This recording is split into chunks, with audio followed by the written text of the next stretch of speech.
What is up guys, this is Tito back with another video on the POCO A5, and today in this video I'm going to be showing you the latest build of InfinityX. And to start off this video, I wish you all a very happy new year. It was a painful start for me because I had my wisdom teeth pulled out. That's why there were no videos on the channel, so I'm really sorry for that. Today I'm back with the 15th January 2026 build of this InfinityX ROM. This is the version 3.6. This is the official build, by the way. There is also an unofficial build. Anyway, I always flash the GFs included variant.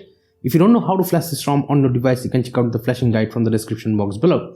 On this specific update, I have noticed few changes. I'll talk about each and every detail of it. Yes, right now this build is based on QPR1. Yes, some previous build of this ROM also was on QPR1, but they were not properly working and they had some issues. But here a lot of issues has been fixed, and on this banner itself it shows update here, and right here we have the QPR1 release, it says. And this is version 3.6 again, and here we have the InfinityX logo and stuff. The first thing that I'm going to be talking about is the flashing kind of process, because if you're updating this ROM from previous builds, you might be facing a boot loop. For the latest QPR1 releases of InfinityX, you have to actually flash the ROM twice. That is because this device actually runs on separate two partitions, A and B, and you have to actually flash the particular ROM on both the slots. And how you do that?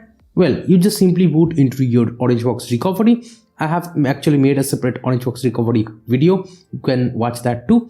And with that specific Orangebox recovery, if you are updating, obviously you are not formatting data. You just go to install and just flash this specific ROM, and you hit reboot to system. It won't reboot to system, by the way, if you flash it once. So once it actually redirects you to the recovery, you have to reflash this specific ROM again. And after you do that, you can actually boot into the system. So yes, flashing twice actually works right now if you're updating this ROM. Obviously, if you're manually doing it. And right now, this specific build is based on the latest January 2026 specific patch. And talking about play integrity, by the way, about the banking apps, well, on this specific ROMs, you have to personally get a keybox by yourself. Obviously, you can go to the keybox kind of file from this play integrity. Here it shows click here.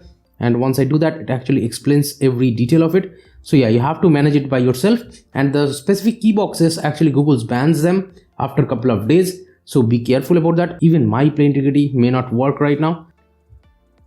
As you can see, my play integrity even is not working. But yes, my banking apps are working because I have set those up.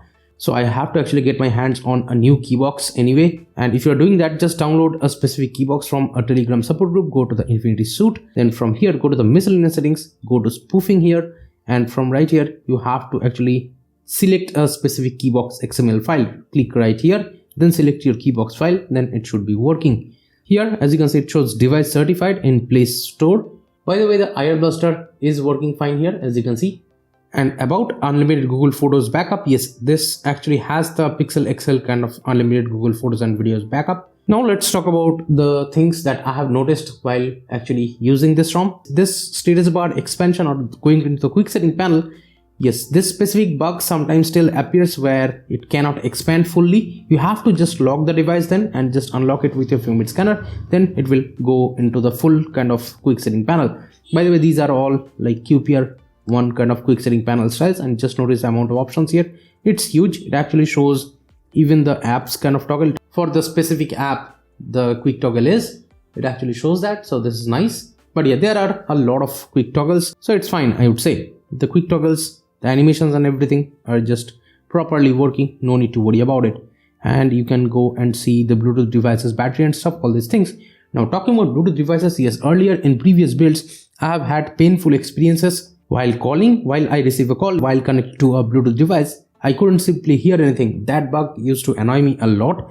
It used to happen even in EvolutionX. I haven't tried the latest build yet. Here in the InfinityX, actually it has been almost fixed, and mostly in this specific 16th or 15th January kind of build, I haven't faced those kind of issues anymore. So calling is perfectly working. By the way, the about section here looks like this, has the 3.6 official version here, and we have the maintenance name as Pablo Escobar. So huge thanks to the developer of this ROM. And we have the security patch of latest January 1st, 2026. It has the AOSP kind of stock dialer, or it is the InfinityX specific kind of stock dialer. Also has a messaging app and stuff. But here, let me just place a call and let me show you. Here it records the call, as you can see. If you go into the call settings and go into the sound and vibration, I mean the dialer settings, the stock dialer here, it has this auto call recording option. And once you enable this option, it actually records all the calls and you can actually see the files in the recordings folder in your internal storage. So that is really nice that we have this auto call recording option right out of the box in here in this ROM. And there is the Bluetooth device switching option, and right now I can hear the audio is coming out from the Bluetooth devices. It's working fine. Especially it used to annoy you earlier while you are playing some music, and then if you receive a call, if you just answer it, you won't be able to hear anything with your Bluetooth device unless you disconnect and reconnect it. But that issue has been totally fixed right now. At least in my experience, I haven't faced those call related issues while connected to a Bluetooth device anymore in this latest build. So huge thanks to the developer of this ROM. Now, one more thing is that the haptic feedback kind of experience has been a little bit upgraded in my opinion. It actually feels a lot more smoother while doing those animations with the haptic feedback. Everything just feels proper and baked into the UI. And overall, like while opening app and closing it, everything just feels so awesome in this ROM right now with QPR1, I would say. Now let's talk about one more thing, that is the battery life. Well, my battery has a lot of charging cycles. Let me actually show you that with the battery information here. It has about 1153 charging cycles. So my battery hardware has a lot of usage. So it has degraded quite a lot. Here it shows the maximum capacity as only 69%. That's funny. But yeah, let's move on. We have the battery temperature as 26 degrees because it's winter. The device actually stays really cool to actually work with even while doing heavy load of task. It doesn't get hot at all. I have been actually using this specific widget. I'll just list it below. This specific app, I would say, it actually shows the battery temperature and stuff right here. Let me show you with the Accu battery app. I have tested the battery life, and here we have the screen on time as about 7 hours of screen on time. And after that many cycles, I would say it's decent. And we have the screen off as 40 hours and combined use shows as 11 hours, you can say. And in my health section of this Accu battery, even here it shows 69%. So yeah, I would say it's pretty accurate, and my battery has degraded quite a lot, but the battery life that I have been getting, in my opinion, it's decent. 7 hours of screen on time with heavy usage and everything, it's just good enough. And the fast charging here is also working fine, and I have actually tested the numbers from 20% to 90% with a 67 watt box supplied fast charger. I could charge the device in about 40 minutes. So yeah, I would say it's a very good fast charging number. And you can see the amps that it was pulling out from the charger. And in the battery settings, obviously there are the thermal profiles and everything. For each app, you can customize it to these many options. If you take a closer look, the camera icon looks like this. This is the stock camera, by the way. And with that, I would say the camera is decent enough and it has very good, like, fast photo taking capabilities. 0.66 or ultra wide angle lens is working fine. 1x, 2x, all these things are working great. And even the front camera and stuff, everything is working fine. Portrait mode is also there and it should be working fine. I'll show you some samples here. And we have the video mode, and with the video mode, we can shoot 4K, but then we'll be only stuck with 30 fps. If you want to shoot 4K 60 fps videos, I'll list a Gcam in the description, so you can use that. But yeah, you get the idea. We have the documents mode, we have the pro mode. You can take pro mode videos if you'd like to. And there is that mic kind of audio, it actually shows up, and you can swipe up for more options. So yeah, stock camera, it's working great, no need to worry about it. Obviously you can use the Gcam from the description box below if you'd like to. But yeah, let me just open a specific app like Chrome. The test UFO website has been mostly not working with the high refresh rate kind of options. It just shows 60 fps for some random reason, I don't know. But yeah, let's just open some other apps like X. Let's open Play Store. I'm just showing you the memory management here. And let's open Google Home. Let's open this Mi Home kind of app. And let's open this file manager too. And right now, let me just show you how many apps are there in memory. So that's quite a lot, I would say. And with all these apps, just notice how fast you can switch between apps. It's just a very smooth experience. And even if I open YouTube from here, and as you can see, everything just is in memory. So this is nice. Also, let's open some other apps like Twitter. Even in Play Store, everything just is in memory. So the RAM management here, it's perfectly working. And if you're wondering about the benchmark scores of this ROM, here are the Antutu Geekbench and the other benchmarks that I have tested on this specific latest build of InfinityX version 3.6, so that you can get an idea about the overall UI performance. And by the way, let me talk about Gemini a little bit. In Twitter, if I just hold the pill bar, yes, it launches the Gemini's kind of this thing. And here you can translate text if you'd like to. As you can see, the text has been translated. Also the circle to search, if you're wondering, yes, this is actually working fine. And just notice how cool the circle to search animation actually looks like. It looks very beautiful. And in the Google Photos edit section, you will have a lot of things like this enhanced photo and stuff like that. And here in action, we have magic eraser and stuff like that. And with magic eraser, if I just like select this specific option and let me just erase this, just notice that, yes, that actually worked. There is unblur, there is move option, there is portrait blur, and the other options that you can notice. Even the markup kind of options and the filters, also the lighting kind of option is there, portrait light and stuff is there.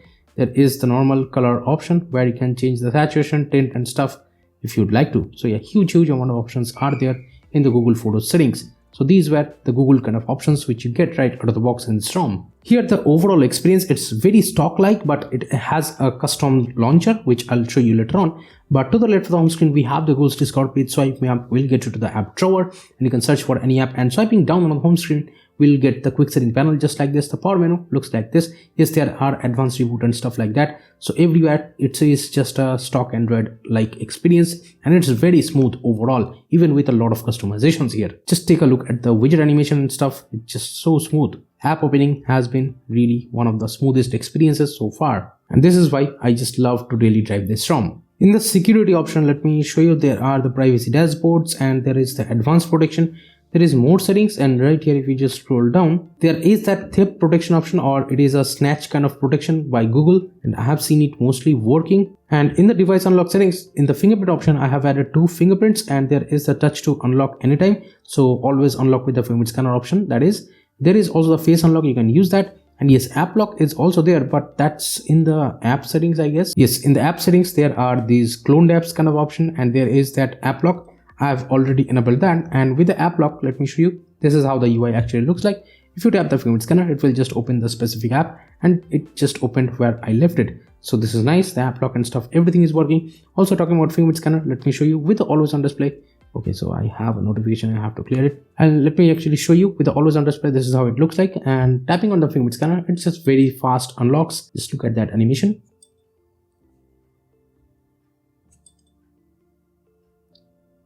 And from the lock screen, if I just tap the fingerprint scanner, it just unlocks straight up.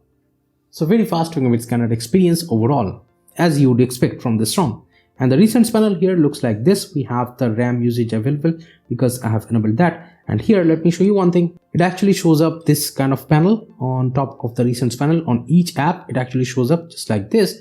It has the freeform, the screenshot, split screen kind of option, and the other things that you can notice from screen. You can uninstall the apps straight out from the recents panel if you don't like the app. Anyway, moving on to the settings panel, this is how it looks like. It looks pretty smooth, and we have the Infinity suite. That's where you will find the customizations, and on top you will get a greetings kind of message. Scroll down. Yes, this is how colorful the settings UI actually looks like. In the system settings, there is a specific system updater. You can check for updates whenever there is a newer one. It will show up here. There is usual USB configuration and stuff for convenience. In the gestures, we have the quick tap, this is the back tap, and we have the double press on power button kind of action, and you can change it to something else. Like right now it is set to camera, and there is the change lock screen shortcut. Camera is also on your lock screen shortcut tab to change it. Option is here. This is how baked this UI is, that it is actually saying that you can actually launch camera from the lock screen, so you can change the double press kind of action. But double pressing, it's turned on. Let me actually do that. And as you can see, it launches the camera with the double press. And we have the one-handed mode as well. It is working fine, as you can see. And we have the double tap to check phone, lift to check phone, all these things is there. Let me actually give you a demo of the lift to check phone. This is the Android 16 kind of clock you are noticing.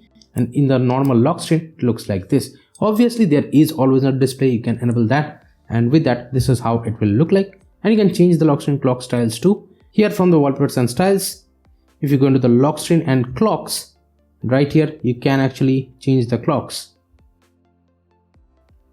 So a lot of clocks are there. If I just apply this one, it will be applied even on the always on display, and that animation looks beautiful. So that's all about the gestures. Right now, let me show you some other things. And 5G speeds and stuff are totally working fine. No need to worry about it. And even VoNR kind of 5G calling is working fine. In the display settings, this is how it looks like. We have the enhanced brightness as well. You can use that. But there is also the auto brightness. You can use that. This is the adaptive kind of brightness. Right now the auto brightness has been a lot more smooth, I would say. It doesn't hunt around all the time. And we have the extra dim kind of feature. Others things like the always on display and stuff, you can enable that from right here. And we have the dark theme. You can schedule it from right here. And there is the pure black option. If you like that, you can enable that. There is the expanded and the standard kind of dark mode. Expanded actually automatically applies dark theme to more apps. Actually, you can use that too. There is live display. You can enable the reading mode, which makes the display grayscale. There are color calibrations as well. Let me go back. Nightlight is usual stuff. You can schedule it and change the intensity of it. And we have the floating rotate button. Then we have the refresh it. You can actually change the minimum and maximum refresh it from 60 to up to 120 Hertz. That's nice. You can also force the display to the extreme refresh it, where it will always actually do the 120 Hertz. But yeah, overall it's smooth enough, I would say. While daily driving, I have seen most of the time the whole UI just very smooth to actually go through the UI. We have the allow wheel level blurs, blur intensity you can change. We have the double tap to sleep on the status bar and lock screen both. Wake up on plug, high touch polling rate, and the display saturation. And by the way, this also has the InfinityX kind of launcher. And if you go to the home screen things, as you can see, there are a lot of things that you can customize in the home screen. There is double tap to sleep anywhere in the home screen. That is really nice feature in my opinion, which you do not get in most ROMs. And just notice the amount of home screen customization even it has. And even the app drawer customization is there. The recent panel customization is also there. There is memory info, you can enable that. In the miscellaneous, there are certain things. But here, let me show you, you can double tap anywhere in the home screen and it will lock the device. So this is very handy. In the notifications, there are some interesting things like the flash notification kind of UI looks like this. And just notice how cool it looks. And while setting up, you will get the proper QPR1 kind of looks, and it just looks insane while you are setting up the device. And there is the app notification history, and then we have the notification summaries, and there is the manage apps kind of option, and there is the notification organizer as well for promotions, news, social, and the suggested kind of things, where you get random notification. It will just buckle those up together, and we have the notification read and reply kind of things, and you can notice the other things that are there. In the sound and vibration, this is how it looks like. And by the way, the volume panel, let me actually show you that. I almost forgot. This is how it looks like. And just notice if I just pull it down, it does that kind of animation. It does this kind of animation. And even while pulling up the volume, it just does this kind of animation. Looks very cool, I would say, very intuitive. And we have this profile kind of switching option, the sound profiles.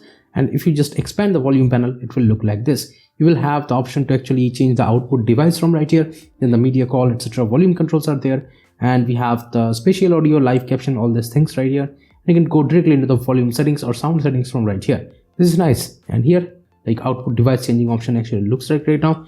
But here, let me just show you one more thing. That's the Dolby Atmos. Just take a look at the UI.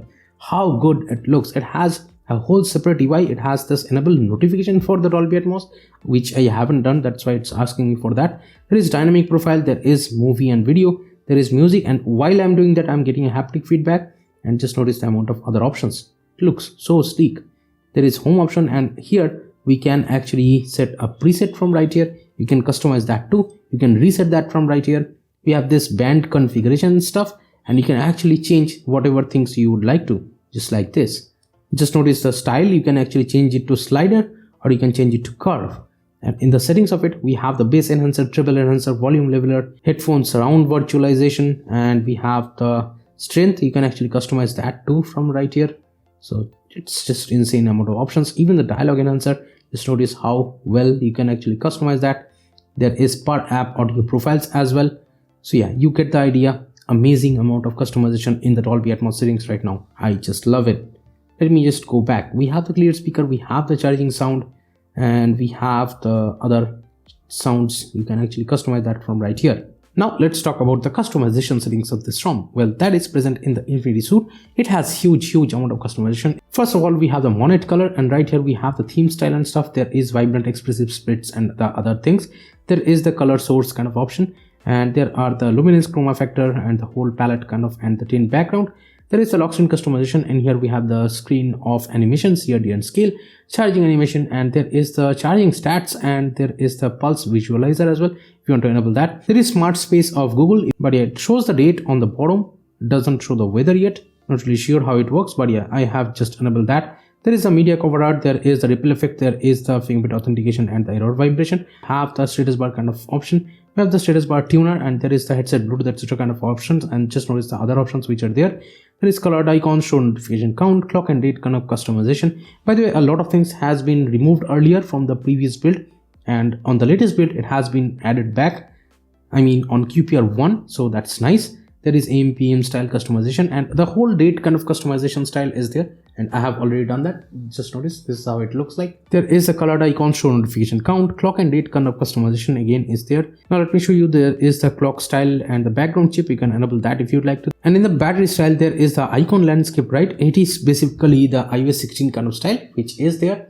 It looks great. It doesn't have the huge amount of battery style, by the way. We have the battery percentage kind of options, and we have the battery bar, ongoing progress chip, and there is the network traffic monitor, Bluetooth battery status, Wi-Fi standards, and there is the brightness control, so that you can slide a finger on the status bar. Just by doing that, you can adjust the brightness of the screen. But let's just get back where I was. We have the quick pull down, we have the mic and camera privacy indicator, status bar padding and stuff is there. Let me just go back. There are the wallpaper kind of customization, but I have been using a different kind of wallpaper from the AI wallpaper app. By the way, in the wallpapers and styles, this is how it looks like.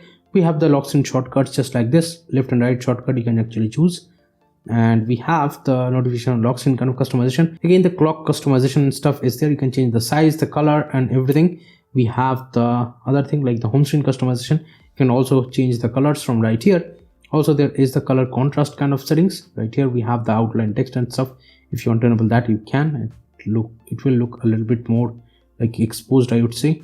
And there is a high contrast mode and stuff. You can use those if you'd like to. So I'll just leave it on high, and if I do that, just notice everything just became a little bit more like noticeable in the settings. We have the theme packs, and we have the setting style and stuff. We have the whole setting style changing option, wallpaper styles and stuff you can actually change.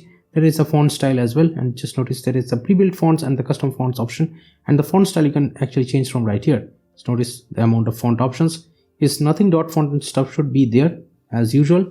I'm not gonna show you all the things, but yeah, icon styles and stuff, just notice the amount of options. And there is the navbar styles as well. I think a lot more customizations will be added in the future.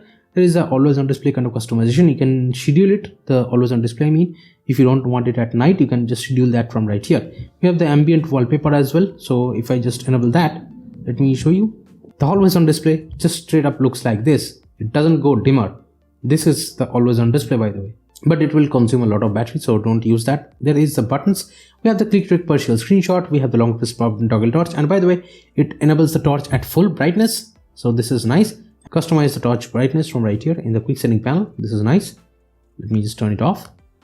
We have the in-call vibrations volume panel on the left side, and even the timeout for the volume panel is there. There is volume panel haptic feedback, but I have disabled that. We have the power menu, and there are the advanced restart options, power menu access on lock screen, and the other options which are there. And we also have the notification kind of customization. There is the heads up, there is priority heads up, compact heads up, all these things, and these are the things I have enabled. Blink flashlight for incoming call. If you use this option, it is there, but it's just really annoying for me, so I have disabled that. And we have the navigation mode, and right here we have the gesture navigation stuff. In the settings of it, we have the taskbar kind of feature. We have the navigation bar, we have the pill length and radius customization. Then there is a back gesture animation, haptic feedback, and we have the show IME space. Swipe to invoke assistant is also there, and it is actually working, as you can see. We have the bottom corner swipe up. Actually, you can actually change these things to something else. We have the edge long swipe action. We have the left edge right edge customization right here.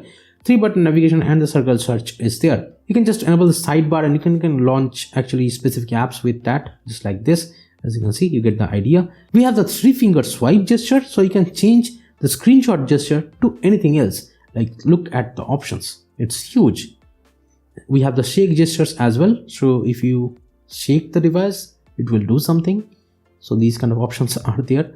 We have the miscellaneous option. There is obviously the spoofing, which I have already talked about, but there is a lot more things like the unlimited Google Photos, Google Apps spoof, Play Store spoof, and the Snapchat spoof, and the Netflix spoof, and stuff like that. A huge amount of option, pretty much. We have the full screen app, smart pixels, the hide developer option, and we have the adaptive playback, ignore secure flags, and we have the hide screen capture, no storage restriction, encryption, allow app downgrade, unlimited screen record, show clipboard overlay, and even pocket detection option is there. It is a huge amount of customization in this ROM, and I think a lot more will be added in the future. and you can take a look at the InfinityX team. So huge thanks to all the developers. If you want to donate, you can do that from the description box below or from here inside this ROM. So yeah, pretty much you get the idea. This is the InfinityX ROM and this is the latest version 3.6. It has a huge amount of customization everywhere. This ROM just feels so smooth, and I feel this is really one of the best daily drivers that I have tried. It has the double tap to sleep and everything. It has the call recording option and everything. So yeah, pretty much this is straight up a really great daily driver. Even the battery life here is good. The fast charging numbers are really good here. In my opinion, this is really one of the best ROMs that I have tried on the POCO F5. And right now, one of the best daily drivers. Obviously, Evolution X is great too, but this one just has a lot more customization to daily drive with, like this double tap to sleep and everything. So it's time to conclude this video. Let me know in the comments what you guys actually think about this specific ROM on your POCO F5, if you will try it or not, and give this video a thumbs up and share this video with your friends if you like my work. Please subscribe to the channel if you have not yet. This is Tito from KTNTECH signing off for today, and I'll be catching you guys in the next one. Bye now.